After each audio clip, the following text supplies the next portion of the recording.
Salut à tous et bienvenue dans ce nouveau Top Sport Focus cette semaine sur les footballeurs DSR Colmar, deuxième saison en national pour les hommes de Damien Haute. Nous sommes sur la pelouse du stadium où les Verts viennent de battre Fréjus 2-1, une victoire à l'arraché dans les 10 dernières minutes, un peu la marque de fabrique de cette équipe colmarienne.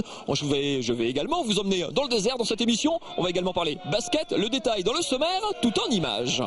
Menés 1-0, les Verts ont montré qu'ils avaient toujours de la ressource. Loïc Meyer égalise de la tête avant que Franck Dufresne ne leur offre la victoire dans le temps additionnel.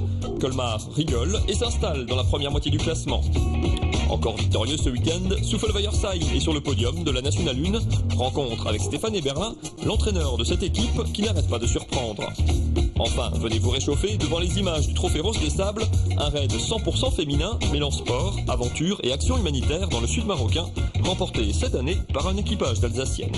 Et on commence donc cette émission sur la pelouse du stadium avec Damien Haute, avec un sourire comme on n'en a pas souvent vu, parce que les victoires à l'arraché comme ça, c'est toujours les meilleures. Oh, vous êtes un peu sévère avec les SRC cette année. Depuis le début, on ramène beaucoup de points ici.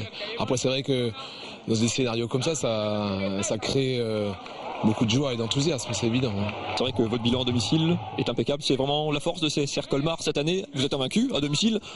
Une victoire à l'arraché contre un gros morceau. C'est un petit peu la marque de fabrique de votre équipe. Vous avez toujours tenu à ce que vos équipes ne lâchent jamais rien, aillent jusqu'au bout. Et ce soir, évidemment, ça paye. Et c'est sûr que quand on endosse le maillot vert ici, on se bat jusqu'au bout et on se décourage jamais. Maintenant, il y aura des matchs où ça sera difficile. C'est un match délicat, c'est un match difficile face à une équipe qui était bien regroupée, bien en place, qui attendait le contre. Très difficile à jouer. Après, c'est sûr que après ça se joue plus dans les pieds, ça se joue dans la tête. Et là, j'ai des garçons solides, c'est vrai. Vous comme dit, pourtant mené 1-0 jusqu'à la 80e. Ce Colmar 2011-2012, il y a plus de sérénité peut-être que l'an dernier. Ce Colmar, sans avoir peut-être un nouveau statut, il y a un peu plus il y a des bases à Colmar désormais. On n'a pas du tout un nouveau statut, on restera le plus humble possible et on est très humble. Par contre, il est bien évident qu'on est bien largement meilleur. Meilleur dans le potentiel, dans ce qu'on peut développer. Meilleur en termes d'apprentissage, d'expérience. C'est une évidence. Maintenant, ça ne vous donne pas droit de vous relâcher et de croire que le maintien se fera très facilement. Il se fera dans des combats comme aujourd'hui. C'est bien, c'est montrer aux adversaires qu'on lâchera rien. L'objectif des SRC, c'est évidemment le maintien plus confortable. Vous l'aviez annoncé que l'an dernier, si possible. Ce genre de match, et la saison dernière aussi, ça vous donne un petit peu plus de certitude, même si les entraîneurs n'aiment pas tellement ce mot-là, parce que chaque week-end, ça recommence. Ouais, c'est vraiment un mot à bannir dans notre métier. En tout cas, ça donne de la confiance. Et la confiance, ça n'a pas de prix. Après, on peut parfois ne pas aligner 3 passes de suite. Quand un joueur est en confiance, soudainement, il arrive à faire quelque chose de bien. Et quand une équipe est en confiance, elle est aussi capable de se souder et développer des choses intéressantes. Maintenant, on a un calendrier difficile. On va à Rouen, j'oublie pas le match de coupe, qui va être très délicat chez Tegaim. Donc, on a encore beaucoup de boulot. Qu'est-ce qui vous plaît pour finir dans votre équipe de cette saison, ça marque de fabrique, s'arracher justement comme ça jusqu'à la fin?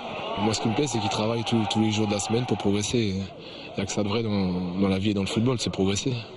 Ce sera la leçon du jour. Merci beaucoup Damien Haute et bon vent au SRC pour la suite du calendrier qui est effectivement compliqué avec un déplacement à Rouen. Le leader, il commence à faire un peu frisqué en Alsace. Première émission avec la veste quand même. Je vais vous emmener au soleil du Maroc, 35 degrés dans le désert marocain. C'est là que se sont rendus des équipages alsaciens participer à un rallye un petit peu particulier, un petit peu d'aventure, un petit peu de raid, un petit peu d'humanitaire également. Particularité, c'était réservé aux filles. Regardez.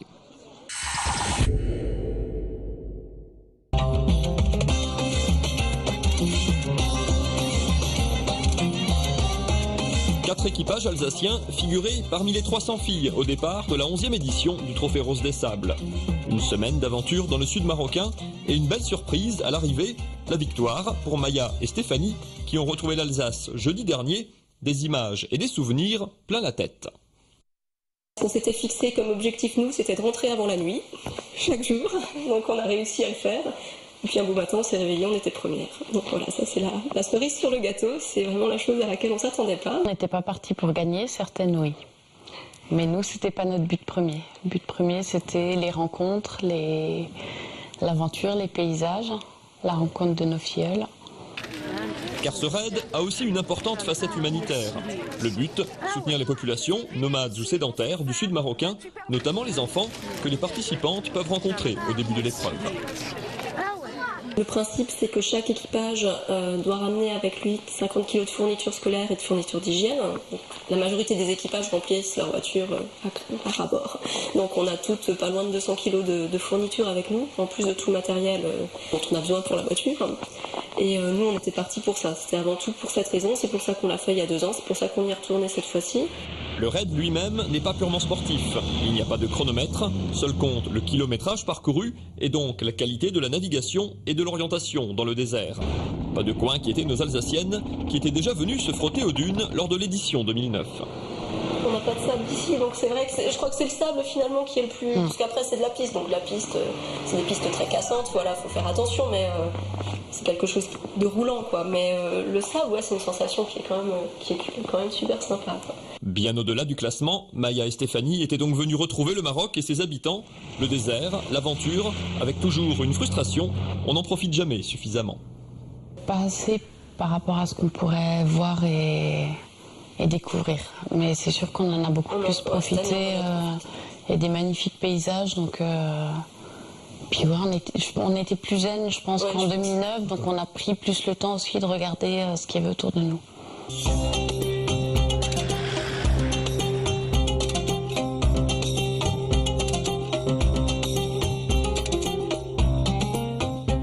Allez, retour en Alsace et sur la pelouse du stadium avec le capitaine des SR Colmar. Grand sourire aussi, Benoît Haby, parce qu'évidemment, ce genre de victoire à l'arraché, ça forge un groupe aussi quelque part. Ouais, ça forge un groupe et surtout ça fait du bien au moral. Hein. On recharge les batteries au niveau de la confiance. On avait à cœur de ne pas perdre ce soir parce qu'on est toujours avec à domicile. Et on rencontrait une belle équipe de Fréjus ce soir qui était venue pour pas perdre. Et on a su trouver les ressources nécessaires pour renverser le match. Et... Au-delà du match de ce soir, ce championnat national, il est quand même vraiment spécial. On a vraiment l'impression que tout le monde peut taper tout le monde. C'est stimulant peut-être comme joueur parce qu'on se dit que quasiment toutes les équipes sont topables et en même temps on n'a pas de certitude du tout parce que on navigue constamment pas très loin des premiers ou de la première moitié de classement et pas très loin non plus des relégués, des relégables. C'est un petit peu le fait bizarre de ce championnat cette année, c'est qu'il n'y a pas de grosses écuries qui se dégagent comme on avait pu le voir l'année dernière avec Guingamp, Bastia, Amiens, Strasbourg, qui étaient vraiment des écuries qui étaient dures à bouger. Et, là, cette année, je pense que le niveau s'est un peu nivelé et c'est un championnat qui est vraiment ouvert cette année. Vous étiez arrivé en cours de saison l'an dernier. Qu'est-ce qui a changé aussi dans cette équipe? Damien, tout à l'heure, disait simplement meilleure, elle est plus complète, plus équilibrée, plus en confiance aussi peut-être sur le rôle qu'elle peut jouer dans ce championnat. C'est dur à dire parce que l'année dernière on a quand même fait quelque chose d'assez énorme. On a réussi à prendre 35 points en 23 matchs, donc l'équipe était vraiment performante. Elle avait un objectif commun, c'était de se maintenir et elle a parfaitement rempli son rôle. Cette année, on repartait sur des bases un peu plus saines avec un effectif qui était de qualité, je pense, équivalente sur l'effectif de la deuxième partie de championnat. On est sur la continuité de la deuxième partie de championnat, tout simplement, au niveau de l'effectif. Merci beaucoup, Benoît Haby, excellente. Mais oui. Je vais me faire gronder. Je passe le bonjour à ma femme et surtout à mon fils Lucas, parce que la dernière fois il m'a grondé, et ma fille Sienna. Merci beaucoup Benoît Haby, excellent déplacement à Rouen, ça va être costaud, c'est le déplacement de samedi prochain chez le leader tout simplement de ce championnat de national. On va refermer la page football, on va ouvrir une page basket et se pencher sur le cas du BC Souffelweiersheim. C'est tout simplement le deuxième club pro alsacien avec la SIG. Ils évoluent en National 1 avec un entraîneur un petit peu charismatique quand même, parfois discret, mais pourtant qui compte beaucoup auprès de ses joueurs. 7 ans joueur, 6 ans entraîneur désormais à Souffel. Il a accompagné la progression du club du monde amateur vers la professionnalisation du BCS. Stéphane Eberlin, regardez.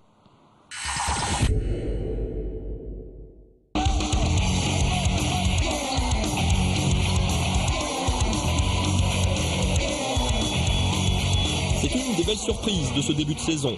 Vainqueur d'Angers, samedi soir, Stéphane Eberlin et ses joueurs ont remporté leur 4e victoire en 5 matchs et pointent à la 2e place de la Nationale 1. À Souffal, pas de joueurs américains comme chez les concurrents.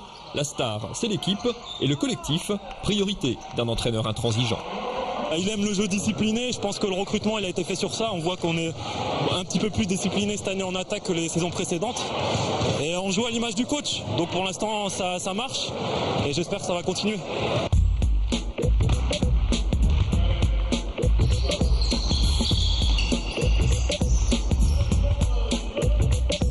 Souffelweiersheim, c'est un peu le miracle permanent, la plus petite ville du championnat et un des plus petits budgets.